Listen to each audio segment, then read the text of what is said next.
이곳에 계신 교우 여러분들께서는 자리에 일어나 주시고 각 가정에 계신 교우 여러분들께서는 몸과 마음을 경건히 해주시기 바랍니다. 이제 5월 17일 주일 예배를 하나님께 영과 진리로 드리겠습니다. 나를 보내신 아버지께서 이끌지 아니하시면 아무도 내게 올 수 없으니 오는 그를 내가 마지막 날에 다시 살리리라. 선지자의 글에 그들이 다 하나님의 가르치심을 받으리라. 기록되었은즉 아버지께 듣고 배운 사람마다 내게로 오느니라. 아멘.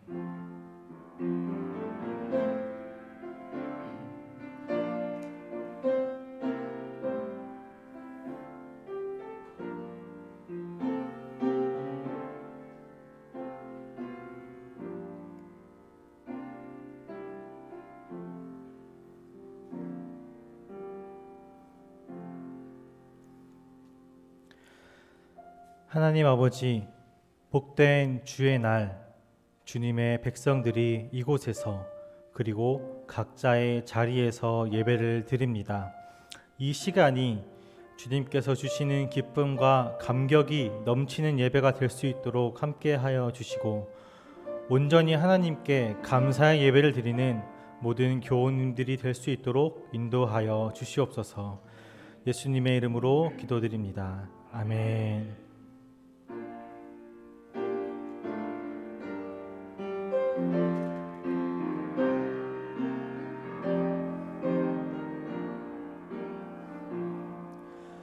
이 천지가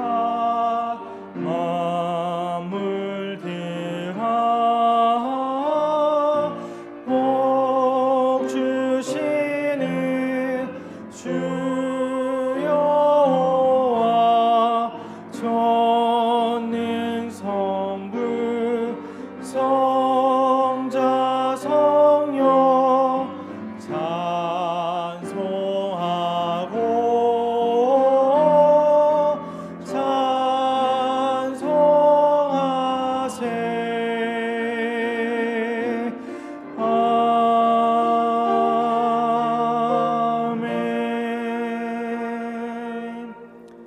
사도신경으로 우리의 믿음을 고백하겠습니다. 전능하사 천지를 만드신 하나님 아버지를 내가 믿사오며 그 외아들 우리 주 예수 그리스도를 믿사오니 이는 성령으로 잉태하사 동정녀 마리아에게 나시고 본디오 빌라도에게 고난을 받으사 십자가에 못 박혀 죽으시고 장사한 지 사흘 만에 죽은 자 가운데서 다시 살아나시며 하늘에 오르사 전능하신 하나님 우편에 앉아 계시다가 저리로서 산 자와 죽은 자를 심판하러 오시리라. 성령을 믿사오며 거룩한 공회와 성도가 서로 교통하는 것과 죄를 사하여 주시는 것과 몸이 다시 사는 것과 영원히 사는 것을 믿사옵나이다. 아멘. 다 함께 찬송가 37장을 찬송하시겠습니다. 주 예수 이름 높이여 다 찬양하여라. 다 찬양하여라. 그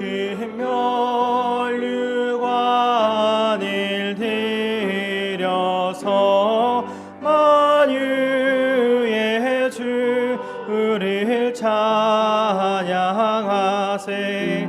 찬양 찬양 찬양 만유의 주 찬양.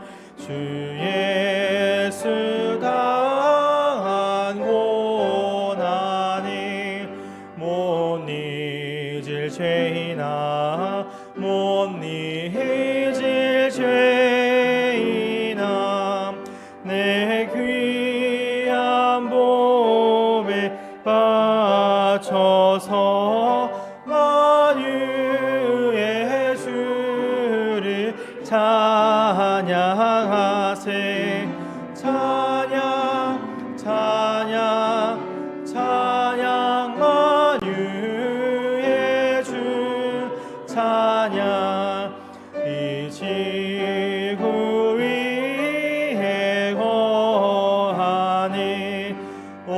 온 세상 사람들 온 세상 사람들 그 크신 위여 높여서 만유의 주를 찬양하세.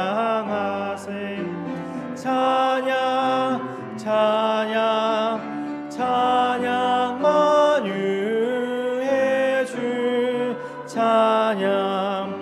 주 믿는 성도 다 함께 주 앞에 엎드려 주 앞에 엎드려 무궁한 노래 불러서 만유의 주를 찬양하세. 찬양 찬양 찬양 만유의 주 찬양.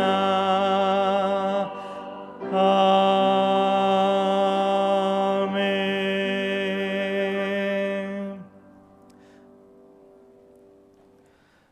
다 함께 기도하시겠습니다.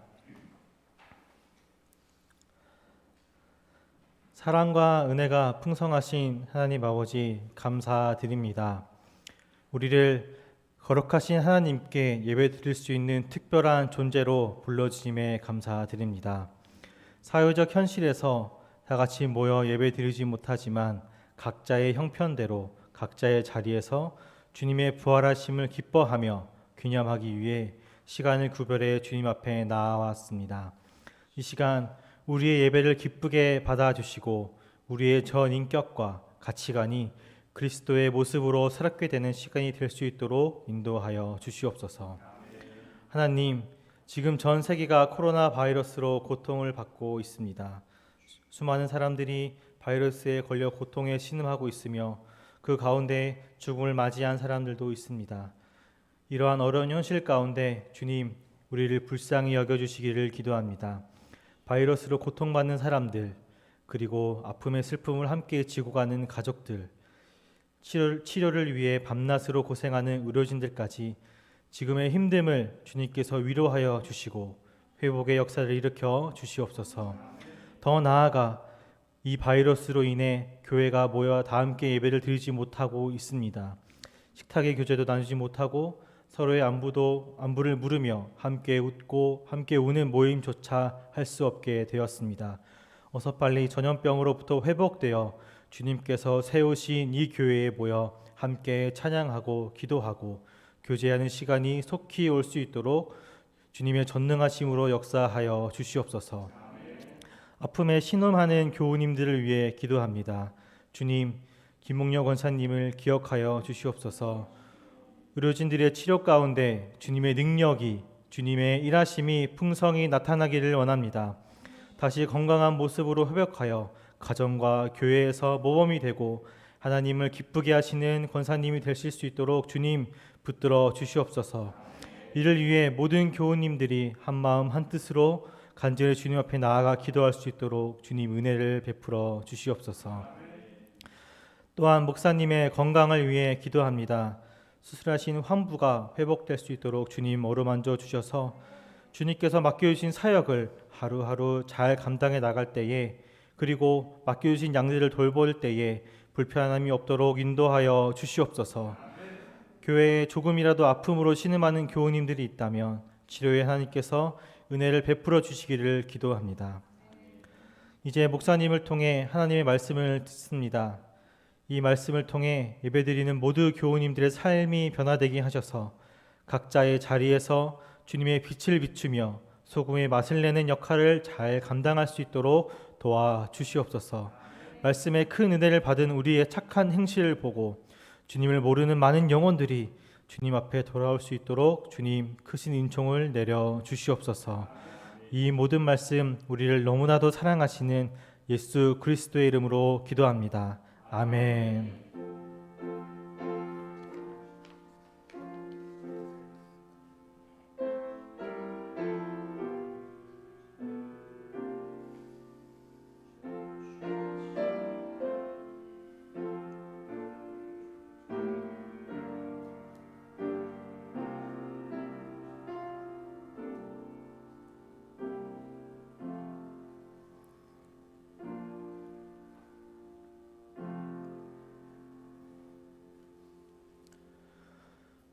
오늘 선포되는 하나님 말씀은 빌립보서 1장 12절에서 14절까지 말씀입니다.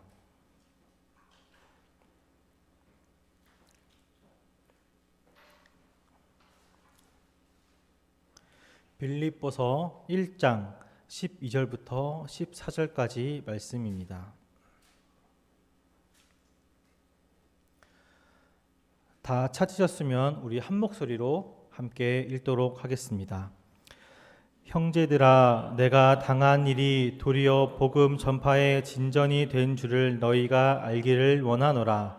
이러므로 나의 매임이 그리스도 안에서 모든 시일의 안과 그 밖의 모든 사람에게 나타났으니 형제 중 다수가 나의 매임으로 말미암아 주 안에서 신뢰함으로 겁없이 하나님의 말씀을 더욱 담대히 전하게 되었느니라. 아멘.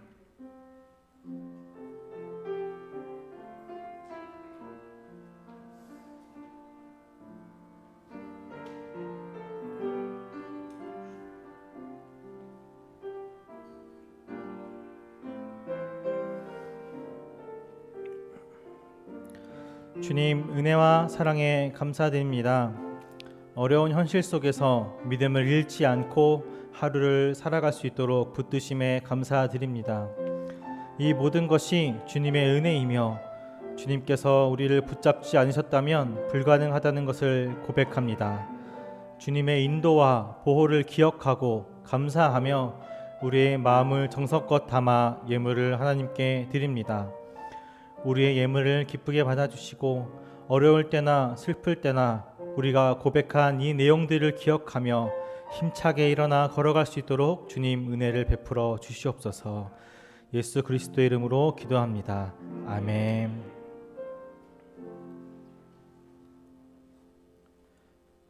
교회 소식 전하도록 하겠습니다.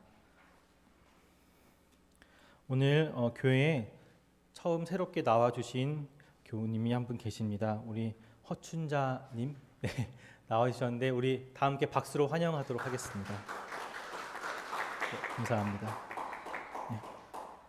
코로나 바이러스가 사회적 거리두기가 조금 완화되어서 생활 방역 단계에 접어들었기 때문에 방역 지침을 준수하여 교회 내에서 예배를 드리고 있습니다. 많은 교우님들께서 교회에 나오셔서 예배 드리고 있으신데요. 교회 오셔서는 꼭 손을 씻으시고 소독하시고 온도도 재시고 또 명단도 꼭 적으셔서 방역 지침을 준수해 주시기를 부탁드리겠습니다. 또한 가정에서 교우님들이 예배를 드리시는데 지난 한두 주 정도 교회 실시간 예배가 조금의 문제가 있어서 여러분들이 많은 불편을 겪었을 거라 생각이 듭니다. 이 점을 좀 양해 부탁드리고 주중에 저희가 인터넷도 조금 손을 보고 교회 컴퓨터도 조금 손을 보았기 때문에 당분간은 이런 일이 없을 거라 생각되지만 혹시 또 이런 일이 생겼을 경우에는 여러분들 많은 양해를 좀 부탁드리겠습니다. 잠정적으로 중단되었던 수요 예배가 이번 주가 아닌 다음 주 27일부터 다시 시작되게 되었습니다. 여러분들께서는 참고하시고 예배에 참석해 주시기를 부탁드리겠습니다. 이제 다 함께 찬송가 338장을 부르신 후에 목사님 나오셔서 말씀 선포하시겠습니다.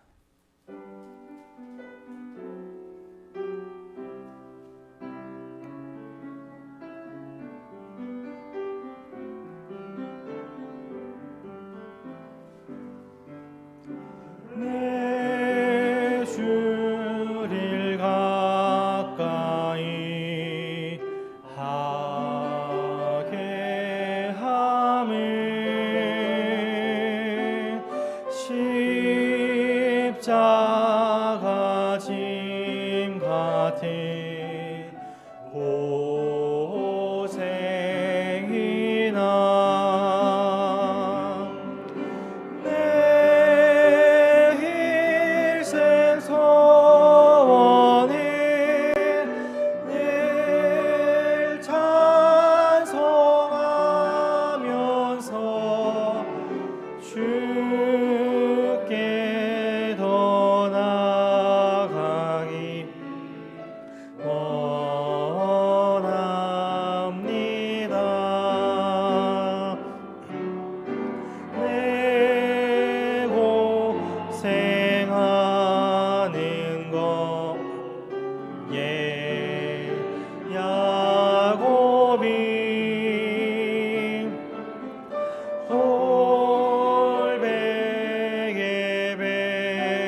빌립보서는 사도 바울이 바울 자신을 바울을 걱정하는 빌립보 교회에 보내는 편지입니다.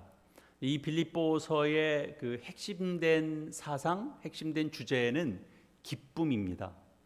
사도 바울은 이 편지에 거의 매 단락마다 기쁨을 언급하고 있습니다. 1장 3절 시작하면서 내가 너희를 생각할 때마다 항상 기쁨으로 간구한다. 이제 이렇게 언급하면서 편지를 시작한 셈입니다. 그리고 너희가 있는 곳에 들려지는 소식, 그런 것들이 나한테 들려지는데 내가 그 소식을 들으니까 내가 참 기쁘다. 그런 내용도 전하고 또 너희의 기쁨을 충만하게 하라 이렇게 권면도 합니다. 나는 나 혼자서만 기뻐하는 것으로 끝나지 않고 너희와 함께 기뻐할 것이다. 이렇게 자신의 생각도 전합니다. 그리고 자신을 이제 돌보도록 그 빌립보 교회가 보낸 바울의 동력자가 있어요. 그 에바브로디도라는 인물이 있는데 그가 좀 아팠습니다. 좀 많이 아팠어요. 그리고 이제 어느 정도 회복이 돼서 다시 빌립보 교회에 이제 보내면서 그를 너희에게로 다시 보낼 텐데 너희는 그를 기쁘게 영접하라 그렇게 얘기합니다. 그리고 이제 편지 후반에 가면 결론적으로 너희는 항상 기뻐하라 이렇게 권면하면서 그 기쁨 가지고 그 기쁨 속에서 너희의 관용을 드러내면서 살아라 그렇게 이제 당부합니다. 그러니까 이런 것처럼 바울은 그 어느 서신에서보다 기쁨을 강조하면서 이제 능력, 관용 이런 내용들도 이제 함께 전하게 됩니다. 결국 이런 것들이 기독교 신앙에 있어서 아주 대표적인 그런 긍정적인 특징들인 거죠. 그러나 이제 여기 등장하고 있는 기쁨, 이렇게 즐거움, 능력, 관용 이런 것들은 다 놀랍게도 현실적인 형통함을 근거로 해서 선포하고 있는 게 아니다라는 사실입니다. 여기가 핵심입니다. 바울이 자신이 누리고 있는 어떤 이제 기쁨이 있고 자신이 누리고 있는 지금 행복감이 있는데 그것을 빌립보 교회 성도들도 함께 누리기를 원했습니다. 그런데 지금 이 글을 언제 쓰고 있는 거냐 하면 바울이 감옥에 있을 때입니다. 그러니까 쉽게 말해서 세상 사람들이 참 형통하다라고 말하기 어려운 그런 정황 속에 있을 때 지금 이 편지를 쓴 거죠.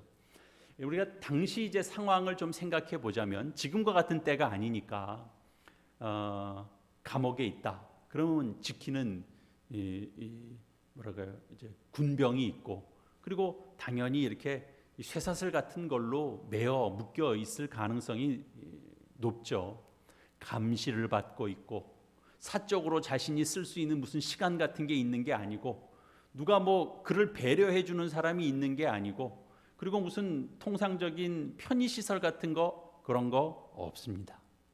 얼마나 힘들었을까요? 사실 우리가 상상하는 것조차도 사실은 힘듭니다. 보통 사람들은 어떻게 생각하냐 하면 어려움이 닥치고 시련이 오면 그 시련이 사람을 넘어지게 한다 이렇게 생각합니다. 그래서 큰 어려움을 겪으면 평소에는 그 하나님을 찾던 사람이 아닌데도 뭔가 불평하고 원망할 때는 하나님을 거론해요. 봐라 이 세상이 이게 뭐냐 이게 하나님이 계시다면 어떻게 이럴 수가 있냐 사랑의 하나님이 계시다면 현실이 어떻게 이런 일이 있을 수 있냐 이건 너무 모순되지 않냐 그러죠. 사람들은 왜 이렇게 가까이 있는 사람들이 다치거나 죽는지 또 왜 사랑하는 사람을 또 잃어야 하는지 이런 것들을 사실 잘 이해하지 못합니다. 그래서 그런 일을 겪으면 분노, 상심 그런 것들 속에서 하나님으로부터 등을 돌리는 이들이 얼마나 많은지 모릅니다. 그들이 따져보는 이치로는 당연히 하나님께로부터 등을 돌리는 게 맞습니다. 그렇죠. 이치로 따져보자면 그렇습니다. 근데 바울이 지금 오늘 본문에서 바로 이런 문제를 다루고 있는 겁니다. 어떤 문제냐? 우리 삶에서 결정적으로 중요한 건 뭐냐 하면 너희의 삶에, 너희의 현실에 무슨 일이 일어났느냐라는 것보다 더 중요한 게 있다. 그 더 중요한 게 뭐냐 하면 그 일을 바라보는 우리의 태도다라는 것입니다. 우리가 살다 보면 이해 못할 일들이 생깁니다. 이건 불가피한 겁니다. 이해되는 일만 생기는 게 아닙니다. 우리가 몸에 당장 불편한 게 있어서 병원을 찾아간다 하면 병원은 사실 우리 질병에 관한 한 전문기관 아닙니까? 근데 병원에 가면 우리는 늘 궁금한 게 이런 거죠. 의사 선생님, 도대체 이런 게 왜 생기는 겁니까? 왜 갑자기 이렇게 좀 안 보이는 겁니까? 왜 이게 갑자기 좀 안 들리고 귀에서 왜 이상한 소리가 들립니까? 왜 아픕니까? 이런 거죠. 근데 우리가 정말 듣고 싶은 답을 들은 적은 사실 거의 없습니다. 그렇게 물어보면 대부분의 경우는 그건 잘 모르죠. 하여튼 이제 나타난 증상만 가지고 어떻게 이제 손을 쓰는 방법들을 합니다. 이제 간혹 하는 얘기가 이제 스트레스성, 이게 이제 제일 들을 수 있는 답이거나 그런 경우가 많죠. 성경은 무슨 일이 일어났는가는 그렇게 중요하게 다루지 않습니다. 그것보다 더 중요하게 다루는 건 우리가 그 일을 어떻게 바라보는가 하는 데 초점을 두는 거죠. 여러분, 아름다움을 즐겨보는 사람은 모든 사물에서 아름다운 것을 봅니다. 보는 눈에 따라서 너무나 많이 달라진다라고 하는 걸 우리는 느끼게 됩니다. 그게 다 뭘 말하는 거죠? 우리가 갖는 태도가 그만큼 중요하다라는 걸 우리에게 깨닫게 해주는 거죠. 이해할 수 없는 일들을 대하는 가장 올바른 태도를 성경이 가르치는데 그걸 이런 식으로 가르칩니다. 복음 중심의 태도를 가져야 한다라는 것입니다. 오늘 우리가 함께 읽은 본문 말씀 12절이 이렇게 돼 있죠. 형제들아, 내가 당한 일이 도리어 복음 전파의 진전이 된 줄을 너희가 알기를 원하노라. 바울은 지금 어떤 관점에서 모든 것을 바라보고 있냐 하면 복음, 또 그 다음에 나타나는 이제 하나님의 말씀, 또 그리스도를 전파하는 일, 이런 관점에서 보고 있습니다.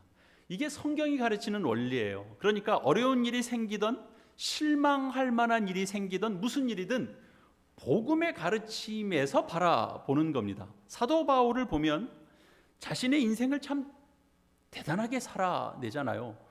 우리가 나중에 그가 회심하기 전에도 그러니까 율법에 열심히 있는 자로 정말 열심히 율법에 헌신하는 삶을 살았어요. 그리고 예수 그리스도를 영접하고 복음의 은혜에 눈뜨고 나서 그가 복음 전파를 했던 이 1, 2, 3차 그 복음 전도 사역했던 그 행로를 우리가 이렇게 보면 대단합니다. 그 당시에 어떻게 그렇게 다 다녔을까? 지금 생각해 보면 참 놀랍습니다. 그냥 그렇게 다닌 정도로만이 아니고 그가 이렇게 가르치고 그가 이해하고 깨달은 것을 서신으로 남기고 또 복음의 가장 중요한 뼈대를 그가 세우고 하는 이런 일들 참 놀랍죠. 참 놀랍게 살아내는데 바울처럼 참 우리도 살아낼 수 있을까? 바울처럼 살아낼 수 있는 사람이 있다면 그건 분명히 다른 건 몰라도 바울이 믿는 그것을 믿는 사람일 가능성이 정말 높죠. 바울이 믿었던 걸 그도 믿는 겁니다. 그러면 우리도 바울처럼 삶을 살아낼 수 있습니다. 믿지 않는 사람들에게는 그리스도 예수의 복음이라는 게 그다지 위로가 되지 않습니다.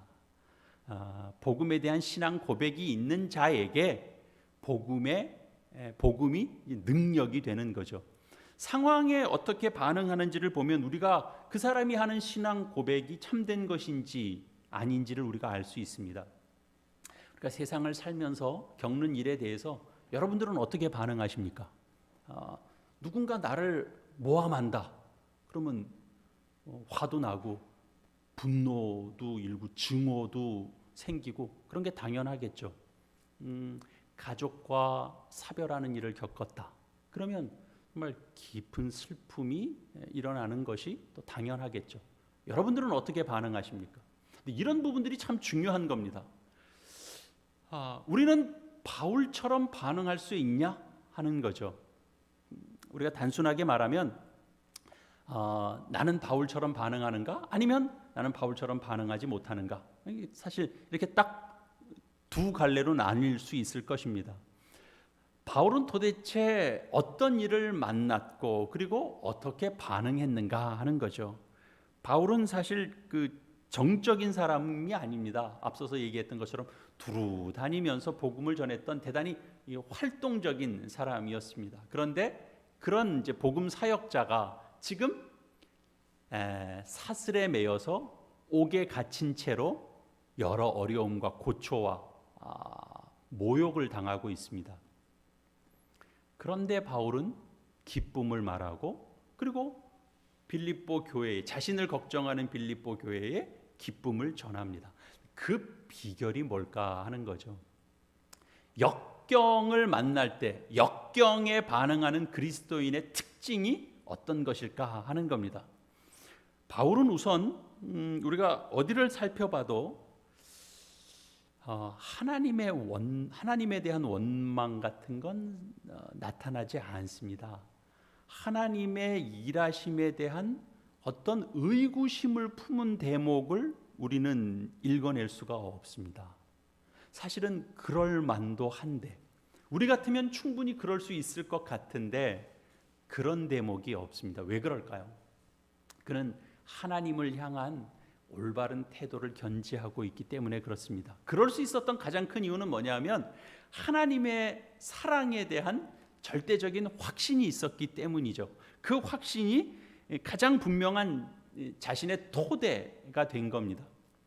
어떤 사람은 의심을 자신의 삶의 토대로 삼는 사람도 있습니다. 그래서 늘 의심이 늘 앞서죠. 그래서 동원할 수 있는 모든 지식, 모든 자원을 다 동원해서 의심하고 또 조장하기도 하고 강화시키기도 하고 그렇습니다. 거기서 확신도 생기는 거예요. 그러니까 의심이 확신이 생기는 일들이 있어요. 그러나 사도 바울이 가진 확신은 뭐냐 하면 의심할 것 없는 하나님의 사랑이었습니다. 그 하나님의 사랑을 확신하고 그 하나님의 사랑을 붙들고 의지하고 그리고 그 삶을 사는 거죠. 여기에 기독교 신앙에 사실은 전부가 담겨 있다라고 해도 사실은 과언이 아닙니다. 바울은 이 빌립보서 말고 로마서에서도 사실 이런 표현을 한 적이 있습니다. 자기 아들을 아끼지 아니하시고 우리 모든 사람을 위하여 내어주신 이가 어찌, 이 어찌를 우리가 기억해야 됩니다. 어찌 그 아들과 함께 모든 것을 우리에게 주시지 아니하겠느냐. 로마서 8장에 나오는 말씀이죠. 바울에게 심겨진 그 중요한 논리가 하나 있는데요. 논리가 바로 이것이에요. 이게 또 기독교 진리의 아주 핵심된 내용이고요. 하나님께서 자신의 아들까지도 우리에게 내어주신 분인데 그런 분이 나를 생각하지도 않고 나에 대한 염려나 배려나 걱정도 없고 그냥 내가 세상에 휘둘려지고 세상 속에 내팽개치도록 그렇게 놔둘 리가 없다라는 게 사도 바울이 가지고 있는 가장 분명한 논리입니다. 설령 그럴 수 있다라는 생각, 설령 그럴지도 모르겠다라는 생각은 그 속에서는 철저하게 배격되는 겁니다. 이게 사도 바울의 태도입니다. 우리는 이런 논리를 내가 겪는 일들 속에 자주 이렇게 작용하고 있나를 생각해 볼 필요가 있죠. 우리가 이치를 따질 때 이런 논리, 이런 태도를 우리가 견지하고 있냐 하는 겁니다. 우리가 상황을 만나고 이치를 따질 땐 보통 이런 것들이 앞서죠. 왜 나한테 이런 일이? 왜 하나님은 열심히 살아보려고 하는 나한테 꼭 이런 일을? 그러니까 그러면서 서운한 마음도 들고 옹졸한 태도도 나오고 그렇게 됩니다. 근데 바울은 하나님의 사랑을 절대적으로 신뢰하고 있기 때문에 되어지는 모든 일들 속에서 그분의 뜻, 그분이 하시는 이런 일하심의 방법에 대해서 의심하거나 불평하지 않습니다. 그뿐 아니라 자기 자신에 대해서도 이렇게 집착하지 않아요. 사람이요, 자기 연민, 자기 집착에 사로잡히고 그게 과도해지면 그게 자기 자신을 망쳐버려요. 그런 일들은 우리 주변에서 우리 쉽게 찾아보게 됩니다. 우리 스스로도 그렇고요. 왜 나한테 이런 일이? 어째서 왜 내가 이런 일에 이렇게 엮여져서 내가 이러고 있어야 되지? 왜 내가 이런 짐을 져야 되지? 이런 생각 때문에 힘들고 또 괴롭고 그런 일들이 있죠. 그러나 오늘 본문 말씀 다시 보시죠. 12절입니다. 내가 당한 일이 도리어 복음 전파의 진전이 된 줄 너희가 알기를 원한다라는 거죠. 바울은 자신이 당한 일은 그렇게 심각하게 지금 집중하고 있는 것 같아 보이지 않습니다. 자신이 당한 일은 오히려 잊고 있는 것처럼 보여집니다. 사람이 혼잣말로 이렇게 종종 말을 할 때가 있잖아요. 아이고 참, 아이고 내 인생도 참, 아이고 참 그렇다, 아이고 징글징글 맞다야. 내 인생도 내가 가만히 보니까 스스로 안쓰러워하고 스스로 동정하면서 이런 말을 이렇게 툭툭 내뱉을 때가 있습니다.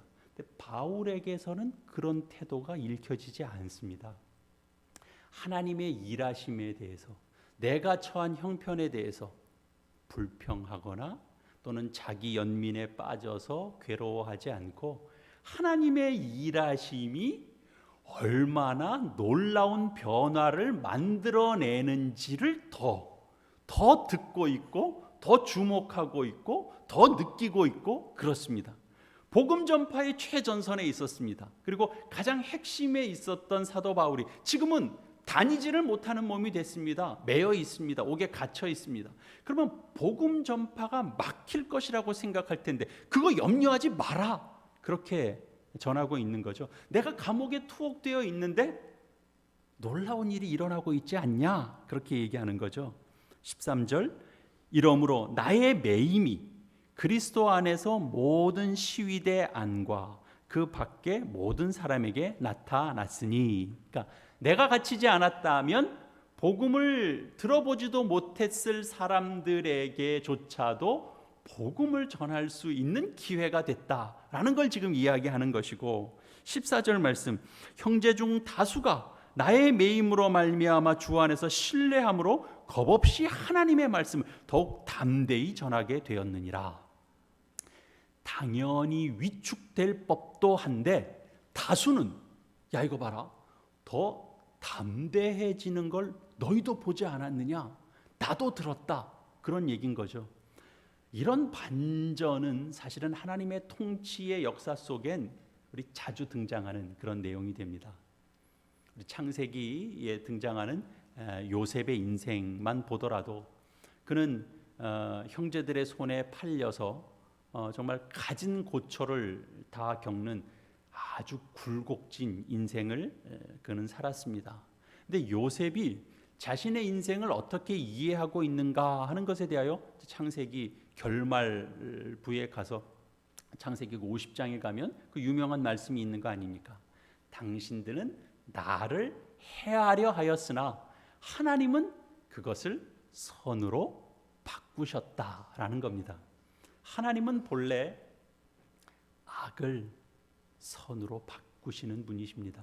사람이 갖는 의도는 악할 때가 있어요. 근데 하나님께서 취하시는 태도는 너무나 다릅니다. 선한 결과가 만들어지도록 하나님은 바꾸십니다. 그것이 우리 하나님의 장기입니다. 인간은 악한 마음을 품고 악하게 했는데 그게 선한 결과가 만들어지도록 하는데 하나님은 독특한 방식이 있습니다. 이걸 믿는 게 중요한 거죠. 우리 시편 119편에서도 이런 고백이 등장하죠. 고난당하기 전에는 내가 그릇 행하였더니 이제는 주의 말씀을 지키나이다 라는 고백이 등장하죠. 고난당하는 것이 내게 유익이라 이로 말미암아 내가 주의 율례를 배우게 되었나이다. 그러니까 어렵고 힘든 상황을 겪을 때 우리는 그 의미가 어떤 것인지 우리는 사실 잘 모릅니다. 정확하게 알기 어렵습니다. 그러나 하나님께서 그 상황에 개입해 주시고 그 상황을 이용해서 뭔가를 바꾸고 있다라는 걸 알게 되었다라고 하는 고백은 우리가 성경 속에서 만납니다. 사랑하는 교회 여러분, 신자들이 갖는 확신은 바로 이런 겁니다. 그리스도인들은 무슨 의심에 대한 확신을 가지고 사는 사람들이 아니고 하나님의 일하심에 대한 확신을 가지고 사는 자들, 그들이 바로 크리스찬들입니다. 인생의 어려움, 인생의 역경, 인생의 시련을 만났을 때 신자들이 가져야 되는, 가장 먼저 가져야 되는 태도는 어떤 질문을 던질 수 있어야 하는 겁니다. 어떤 질문?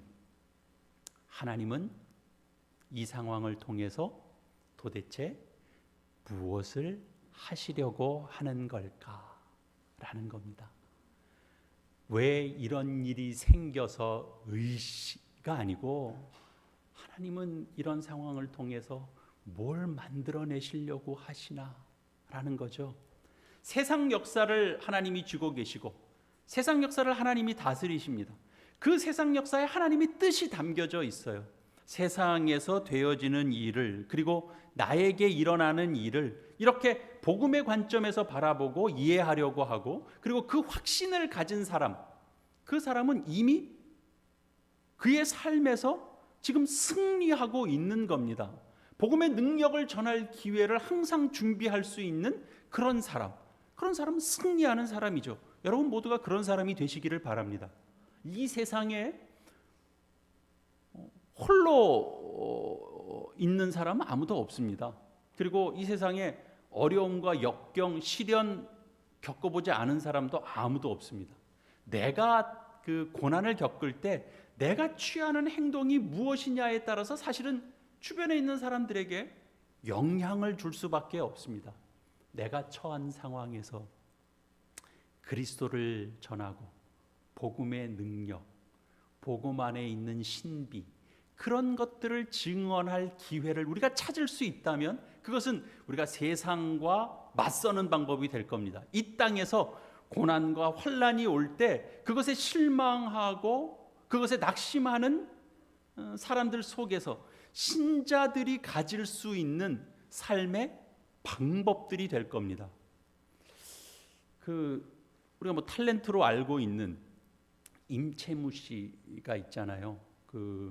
그분이 하여튼 뭐 언제서부턴지 그 아이들에 대한 관심을 가지게 되면서 뭐 놀이공원 운영하잖아요. 자기 돈 다 들여서, 그리고 빚도 많이 내서 땅도 사고 단장하고 놀이기구 만들고, 그리고 무료로 운영하고. 신기하죠. 뭐 그런 사람이 있나 싶은 생각이 들었는데 사실 빚도 좀 많이 지게 됐죠. 그리고 이제 최소한의 것들로만 이제 운영을 하다가 점점 어려워졌죠. 게다가 요즘 같은 때를 또 만났죠. 아무도 안 오죠. 뭐 이렇게 유지를 할 수가 없잖아요. 워낙에 사람들이 안 오니까. 그래서 입장료를 좀 받기 시작한 모양이에요. 그러면서부터 이제 사람들한테 욕을 먹기 시작한답니다. 안 받는다고 해놓고선 왜 돈을 받냐? 이제 다 그러는 거예요. 최근엔 최근에 무슨 신문 이게 이제 기사가 좀 났는데 이제는 자기 살던 아파트도 다 팔았더라고요. 그리고 빚도 더 얻어서 단위가 커요. 이건 뭐 우리가 생각할 수 있는 단위보다 훨씬 더 큰데 그렇게 빚을 얻어서 또 단장하고 그리고 이제 입장료를 이제 받기로 됐는데 욕은 욕대로 먹는 거죠. 놀이공원을 만들어서 입장료를 받는데 욕을 먹는 사람은 아마 그 사람밖에는 없지 않을까 그런 생각이 듭니다. 기자가 이제 인터뷰를 하다가 이렇게 물었어요. 근데 도대체 왜 일을 이렇게 하시는 겁니까? 왜 이런 일을 하시는 겁니까? 라고 물으니까 그 임채무 씨가 이렇게 답했어요. 세상에 지기 싫어서 그래요. 그런 말을 했어요. 그냥 단지 무슨 뭐 경제 논리로만 살고 싶지 않고 단지 세상 방식으로만 살고 싶지 않고 뭔가 거기에 도전을 하고 싶었던 거죠. 근데 이제 이렇게 해도 안 될 수 있잖아요. 이런 지금 상황이 더 장기화되기도 하고 뭐 그런다고 갑자기 뭐 확 달라지지 않을 수 있으니까 이렇게까지 했는데도 또 안 되면 어떻게 하실래요? 그랬더니 이번에도 안 되면 그냥 깨끗이 다 팔아서 빚은 갚아야죠. 제가 빌린 돈은 갚고 그리고 이제 또 다른 뭔가를 생각해야 되겠죠. 이제 그렇게 이야기를 했습니다. 그분이 무슨 복음의 원리에 무슨 영향을 받으신 분인지 아닌지는 저는 잘 모르겠습니다. 그러나 그냥 세상 방식에 대해서 어떤 식으로든 좀 이렇게 균열을 한번 내보고 싶은 그런 이제 마음이 있었던 거죠. 그리고 역경을 대처하는 그만의 방식인 겁니다. 신자는 고난과 역경 속에서도 그것을 이겨내는 독특한 방식이 있습니다. 하나님이 일하신다는 확신을 갖는 것이고 하나님께서 선을 만들어내신다라고 하는 확신입니다. 바울이 옥에 갇혔을 때 빌립보 교인들은 다 복음 사역의 퇴보를 걱정했습니다. 바울이 자신이 옥에 갇힌 일로 인해서 복음 사역이 그러나 더 확장됐다는 이야기를 해줌으로 인해서 하나님의 일하심은 우리의 생각과 다르다라는 것을 말하죠. 하나님의 나라는 결코 우리의 상황에 방해되지 않는다라는 것. 우리가 복음 사역에 동참하고 그리고 우리가 하나님 나라를 섬기며 사는데 방해가 되는 어떤 환경이라는 건 없다. 그런 걸 전하고 싶은 거죠. 사람이 생각하기에 가장 열악한 환경 속에서도 하나님의 일하심의 풍성함은 결코 멈추지 않는다라는 걸 가르쳐 주는 겁니다. 혹시 여러분은 신앙생활 참 이래서 못하겠다라고 여길 때 그럴 때가 언젠지 여러분 한번 생각해 보셨습니까? 우리가 처한 환경이 좀 기대했던과 다를 때 그래서 이런 환경 속에서는 이건 참 신앙생활하기 어렵고 이런 상황에서 좀 벗어나기만 하면 우리가 좀 훌륭하게 신앙생활을 할 수 있을 것 같다 그런 생각을 하곤 하죠. 그러나 사실은 우리가 착각 속에 빠져 있을 수 있습니다. 우리는 끊임없이 더 나은 환경을 우리는 자꾸 요구하게 됩니다. 계속 환경이 좋아지기를 기대합니다. 그러나 하나님 뜻대로 사는 데는 사실은 환경이 그렇게 중요한 건 아닙니다. 하나님이 이스라엘을 광야로 인도하셨습니다. 하나님이 왜 그렇게 하셨겠습니까? 하나님께서 사람이 살 수 없는 그런 환경이라고 말할 수 있는 그런 광야로 이스라엘을 인도하신 이유는 우리가 신명기 말씀에서 잘 아는 것처럼 사람이 그냥 먹는 것으로만 사는 것이 아니라 하나님의 입으로부터 나오는 모든 말씀으로 산다라고 하는 것을 그들에게 깨우쳐 알게 해주시기 위함이었다라는 거죠. 부모가 자녀를 키우면서 이제 좀 훈련도 시키고 어려운 환경을 통해서 좀 훈련도 시키듯이 하나님도 그렇게 하시는 겁니다.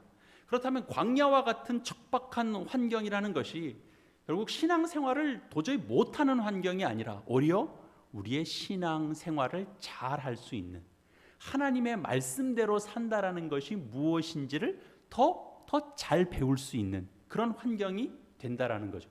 그러면 좋은 환경 아닙니까? 사람이 신체적으로 또는 심리적으로 건강하다라고 할 때 어떨 때 그걸 건강하다라고 그러는 겁니까?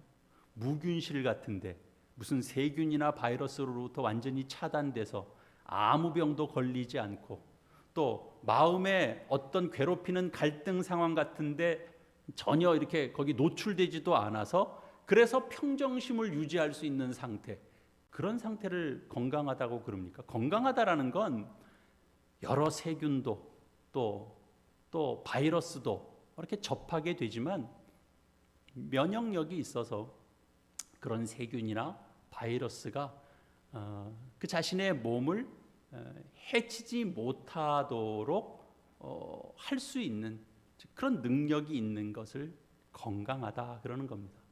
우리가 심리적으로도 건강하다, 그가 심리적으로도 안정됐다라고 하는 건 무엇을 말합니까? 갈등 상황 같은 것들을 겪지 않아서, 갈등 상황만 생기면 무조건 피해서, 그래서 결국은 갈등을 일으킬 만한 일을 맛보지 않아서 마음의 평정을 유지하면서 사는 것, 그걸 심리적으로 건강하다 그렇게 말합니까? 그렇지 않죠. 갈등 상황을 겪는데 그 갈등이 자기를 막 다치거나 해하지 않도록 그가 대처도 하고 또 해결도 하고, 그런 능력이 그 속에 있을 때 심리적으로도 건강하다 그렇게 얘기해 줄 수 있는 겁니다. 신앙의 건강함도 그런 겁니다. 우리의 신앙의 건강함도 무슨 이렇게 완벽하게 갖춰져 있는 상태에서 길러지는 게 아닙니다. 광야에서 길러질 수 있는 가능성이 훨씬 더 큽니다. 그런데도 만약에 광야에서 벗어나고 광야에서 도망하는 것을 유일한 목적이고 목표로 삼는다면 어찌 보면 건강한 신앙은 세월이 아무리 지나도 만들어지지 않을 수도 있습니다. 여러분, 이스라엘 역사에서 이스라엘이 가장 신앙이 좋았을 때가 언제인 줄 아십니까? 바벨론 포로기였습니다. 그때 이스라엘 백성들은 율법의 의미를 다시 알게 됐습니다. 그들은 그 땅에서, 끌려가 붙들려 있었던 그 땅에서 영적 회복이 일어납니다. 그래서 구약 성경의 상당 부분을 바벨론 포로 시기에 기록하기도 합니다.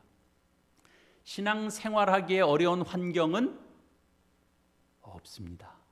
사랑하는 교회 여러분, 우리는 유례 없는 시련의 시기를 겪고 있습니다.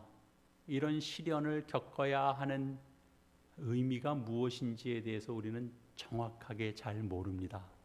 그러나 다만 우리가 알아야 하고 우리가 확신할 수 있는 것은 이 과정이 마치 광야로 하나님께서 이스라엘 백성을 이끄신 것처럼 하나님의 사람으로 만들어져 가고 우리를 완성시켜 나가는 하나의 중요한 시기로서 이 과정이 된다라는 사실만큼은 분명합니다. 시련, 역경, 환난, 이런 것들이 하는 역할이 분명히 있습니다. 그것은 역사를 통해서 그리고 성경 말씀을 통해서 이미 증거됐습니다. 시련과 환난은 인간의 삶을 바로 보게 합니다. 여러분, 만사가 잘 풀릴 때 인간은 결코 멈춰서서 자신을 살피지 않습니다.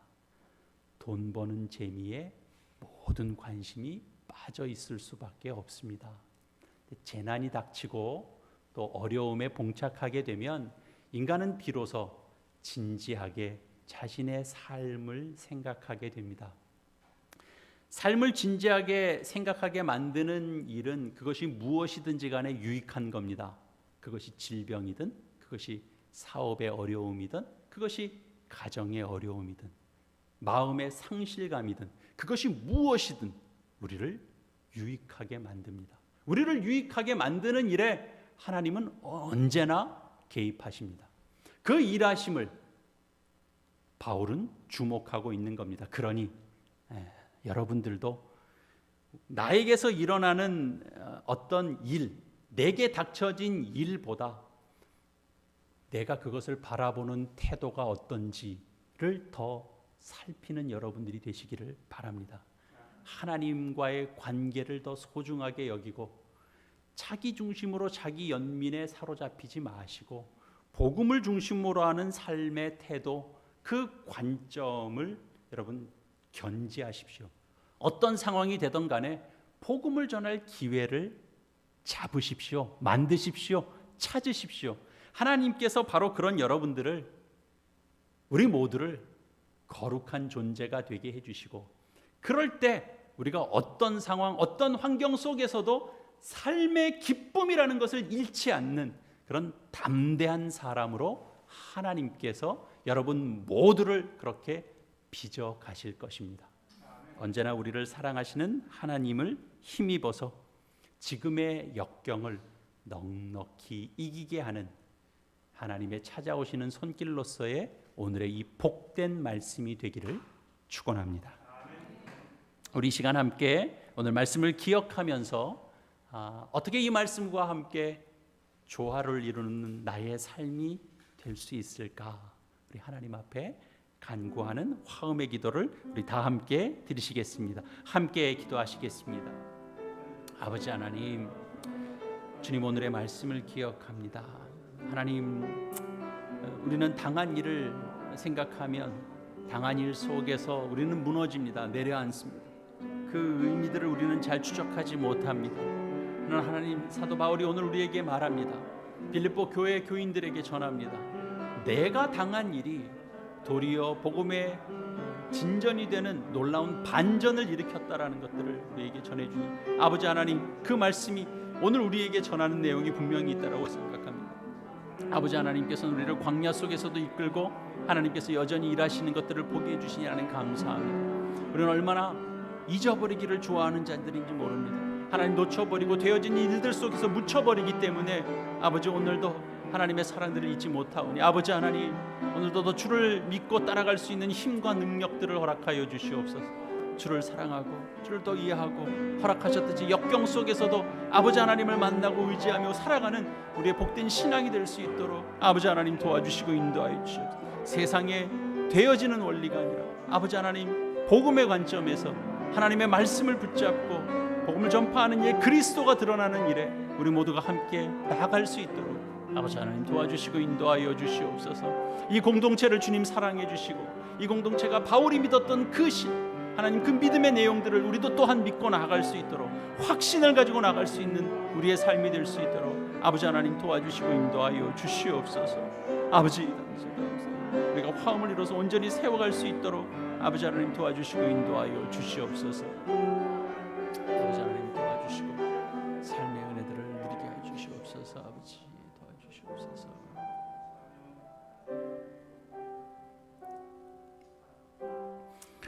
하나님 아버지, 은혜를 감사합니다. 저희는 얼마나 자주 하나님의 사랑을 잊어버리고 하나님의 간섭하시는 은혜를 놓치고 사는지 모릅니다. 주의 말씀이 있기에 주의 말씀으로 우리의 생각과 우리의 태도를 새롭게 합니다. 사도 바울을 붙들어 시련과 고난 속에서도 하나님의 일하심을 볼 수 있는 은혜를 허락하셨듯이 오늘날 우리가 겪는 역경 속에서 혼란에 빠지기 쉬운 저희들에게도 주님 은혜를 베푸사 지금은 신앙의 쇠퇴기가 아니라 도리어 신앙의 성숙기가 될 수 있다라는 것 우리에게 보여주시고 우리에게 경험케 하여 주시길 간절히 구합니다.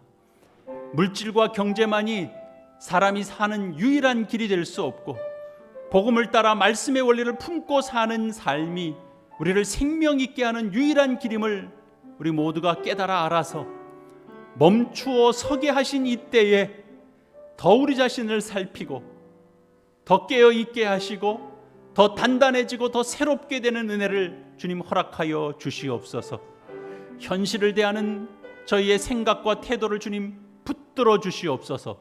복된 것을 주어도 그 의미를 모르면 내팽개쳐 버리는 것이 인간의 모습이오니 시련 속에서도 아름답고 영광스러운 것을 보게 하시고 붙들게 하셔서 저희의 인생을 복음 안에서 자랑할 것이 있는 귀하고 영광스러운 인생 되게 하여 주시옵소서. 예수님의 이름으로 기도합니다. 아멘. 우리 다 함께 자리에서 일어나셔서 찬송가 595장 찬양하겠습니다.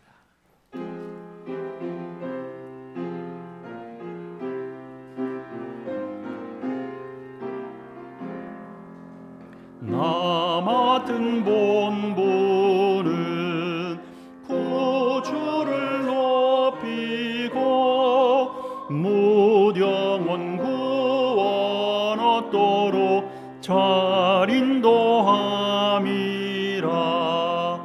부르심 받들어 내 형제 섬기며 구주의 뜻을 따라서 내 정성 다하리.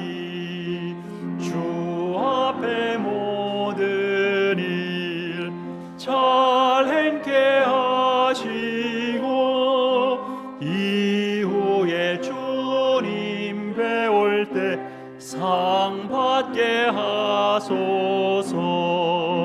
나 항상 깨어서 늘 기도드리며 내 믿음 변치 않도록 날 도와주소서.